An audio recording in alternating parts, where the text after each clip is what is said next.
94.3 माई FM पर जीना इसी का नाम है में आप हैं माही के साथ। संजय निराश होकर घर में आया, फाइल और कागज एक तरफ फेंक दिए।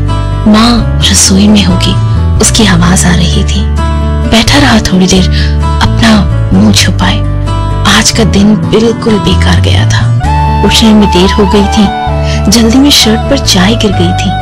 बहुत गुस्सा आया, पर समय ही नहीं था। शर्ट बदल के जल्दी से निकला तो फाइल भूल गया, और जब पहुंचा तब इंटरव्यू खत्म हो चुके थे। बहुत कोशिश की समझाने की, पर किसी ने सुना ही नहीं। देर से घर आया, पर घर में तो संजय इंटरव्यू के लिए गया है और ये सब हुआ, किसी को ख्याल भी नहीं होगा। घर में थे ही कितने लोग। बाबूजी दूसरे शहर में नौकरी कर रहे थे, बहन की शादी हो चुकी थी। बचे तो संजय, माँ और छोटा भाई आशीष। आशीष करीबन 5 साल छोटा था संजय से। वो जब पैदा हुआ तो सब संजय को चिढ़ा रहे थे, छोटा भाई है, देखो सब कुछ ले लेगा। और घबराकर वो माँ की गोद में लिपट जाता था। धीरे से पूछता, क्यों माँ, ऐसा होगा क्या? आशीष ले लेगा सब कुछ। माँ हंस के प्यार से चूम लेती। नहीं रे, किसी की हिम्मत है क्या कि संजय की चीजों को हाथ लगाए? माँ के शब्द सुनकर अच्छा लगता था उसे, और उसका पल्लू पकड़कर सो जाता। पर तब क्या पता था कि आशीष तो माँ ही ले लेगा। 94.3 माई एफएम पर आप हैं माही के साथ। 1.5 साल का था आशीष, और संजय जब उसके साथ खेलता तो वो बस बैठा रहता था, ना तो खड़ा होता ना बोलता। जैसे जैसे समय बीतता गया, हकीकत सामने आ ही गई। सेरेब्रल पाल्सी थी आशीष को, दिमाग की कोई नस दब गई थी। माँ के आंसू और बाबूजी की चिंता से भरा हुआ चेहरा आज भी याद है संजय को। थोड़ा बड़ा हुआ आशीष तो माँ की बहुत कोशिशों के बाद थोड़ा थोड़ा बोल सकता था, समझता था सब कुछ। बस कुछ भी हो हंस देता, मीठा सा। आशीष छोटा भाई और दुश्मन भी। बाबूजी साल में 10-15 दिन आते थे बस। बड़ी बहन बहुत समझदार थी, माँ की मदद करती, पढ़ने के साथ घर का काम करती। संजय को बुरा लगता तो उसे मना लेती। वो जब घर में थी इतना बुरा नहीं लगता था, पर उसकी शादी हो गई और संजय अकेला हो गया। माँ का ध्यान हर वक्त आशीष में ही रहता। आशीष को खेलने ले जाओ, माँ का हुक्म होता, और बच्चे चिढ़ाएंगे ये सोचकर संजय ना कह देता। आशीष के साथ कैरम खेलो, माँ दूसरा हुक्म करती, और संजय चीटिंग करके जीत जाता। अरे आशीष को टीवी देखने दो, माँ की आवाज आती, और आशीष के टॉम एंड जेरी के लिए संजय रोटीज छोड़कर खड़ा हो जाता।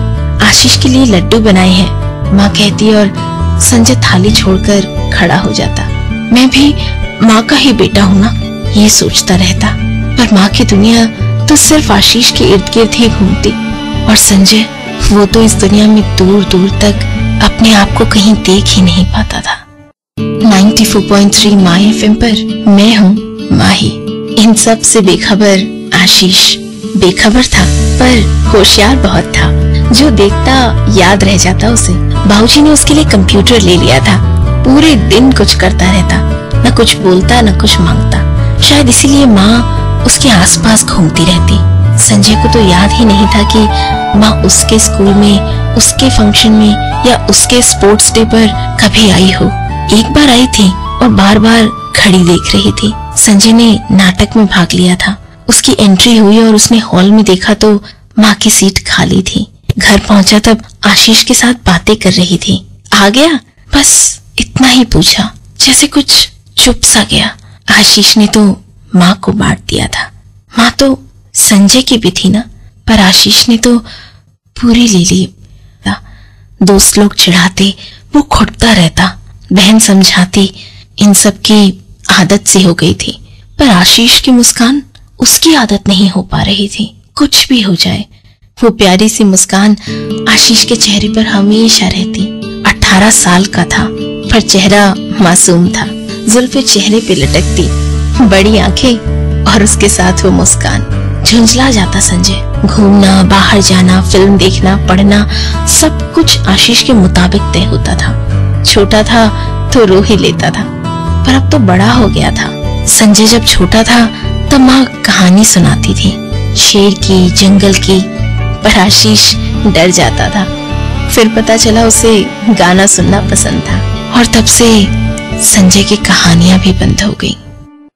94.3 माय एफएम पर आप हैं माही के साथ। आज भी संजय को विश्वास था कि माँ को पता ही नहीं होगा कि वो घर में है। अरे कल उसकी शर्ट खराब हो गई थी, वो तो ये भी नहीं जानती होगी। आज उसका एक और इंटरव्यू है, पर माँ को इससे क्या। गुस्से में ही दिन की शुरुआत हुई और कुछ ढूंढने लगा। नई शर्ट थी, इंटरव्यू के लिए खरीदी थी, कहाँ गई होगी? सुबह कोने में ही तो रखी थी। उसने हर जगह देखा, फिर रसोई में देखा। माँ की पीठ दिख रही थी, वो बातें कर रही थी और सामने बैठा था आशीष। माँ की यही आदत थी, आशीष के साथ पूरी दुनिया की बातें करती, टीवी की, पड़ोसियों की, मौसम की, क्रिकेट की, कुछ भी। आशीष सिर्फ सुनता। आज भी यही हो रहा था। अचानक आशीष के हाथ पर निगाह गई। उसके हाथ में उसकी शर्ट। संजय का गुस्सा काबू से बाहर हो गया। काफी कुछ बोल गया गुस्से में, और ये भी कि इन सब के लिए आशीष ही जिम्मेदार था। उसने जोर से चांटा लगाया आशीष को और दरवाजा पटकता हुआ बाहर चला गया। 94.3 माय एफएम पर आप हैं माही के साथ। शाम को जब वापस आया तो घर में अंधेरा था। संजय सोने जा ही रहा था कि माँ दिखी। उसके हाथ में थाली थी। शांति से कहा, भूखा होगा ना, चल खा ले। पर संजय माँ के साथ आंखें ही नहीं मिला पा।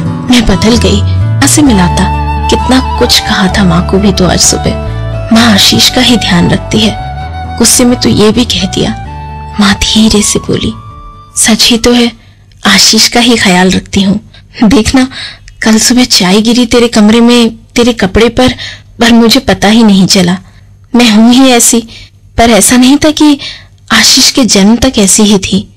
आशीष जैसे ही 2 साल का हुआ, मैंने सब कुछ छोड़ दिया पीछे। तेरे बाबूजी को वहां अकेले रहने दिया, तुम्हारी बहन को घर सौंप दिया, तुझे भी यहाँ अपने आप पर ही छोड़ा। आशीष का ध्यान किसी और को न रखना पड़े। मैं जुड़ गई उसके साथ और तुम्हें आगे बढ़ने दिया। बेटा, आशीष लाचार हो सकता है, पर किसी के आड़े न आए, ये ख्याल मेरे दिमाग में था।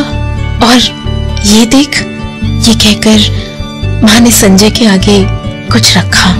आपको भी जानना है ना कि माँ ने संजय के आगे क्या रखा? बताती हूँ, बस थोड़ी देर में। माँ ने संजय के सामने कल वाली शर्ट रखी, धुली हुई, साफ और प्रेस की हुई, वही जिस पे चाय गिर गई थी। माँ बोली, ये आशीष ने किया है। तुम्हारी नई शर्ट जमीन पर गिर गई थी, आशीष उसे भी साफ करके अलमारी में ही रख देने वाला था तुम्हारे उठने से पहले। और ये देख, माँ ने बड़ी सी बुक संजय को दी। ऊपर लिखा था मेरा भैया। उसमें संजय के बचपन के फोटोग्राफ्स, पिकनिक के फोटो, किसी भी स्कूल फंक्शन में गया हो उसके पेपर कटिंग, संजय को मिली हुई छोटी से छोटी उपलब्धि और शाबाशी थी उस बुक में। संजय ने आश्चर्य से माँ की ओर देखा। माँ बोली, तुम छोटे थे तब, तुम्हारे किसी प्रोग्राम में आ नहीं पाई, बस ये सब देखकर तसल्ली कर लेती थी। ये पूरी बुक आशीष ने बनाई है, तुम्हारे लिए बहुत प्यार से और मेरे सुकून के लिए। आशीष के ड्रॉवर में अब भी पुरानी आधी चॉकलेट मिलेगी। आज भी उसे कोई कुछ देता है तो वो आधी बचा कर रखता है तुम्हारे लिए। तुम अगर पढ़ रहे होते हो ना और उसे बाथरूम तक जाना होता है तो भी चुपचाप बैठा रहता है ताकि तुम्हें कोई तकलीफ ना हो। माँ खड़ी होकर जा रही थी। संजय ने माँ का हाथ पकड़ा और बोला, माँ, आई एम रियली सॉरी। अगली सुबह जब संजय उठा तब आशीष बालकनी में बैठा था। आज कई सालों बाद संजय ने आशीष की मुस्कान का जवाब मुस्कान से दिया। और जब शाम को वापस आया तब उसने पूरे दिन जो जो चीजें खाई थी आधी बचा कर ले आया। आशीष के लिए आधा चिप्स का पैकेट, 1 पीस पिज्जा, आधी पी हुई कोल्ड ड्रिंक और काफी कुछ। अब माँ को चिंता करने की जरूरत नहीं थी। आशीष संजय का भाई था, छोटा भाई, उसका प्यारा भैया।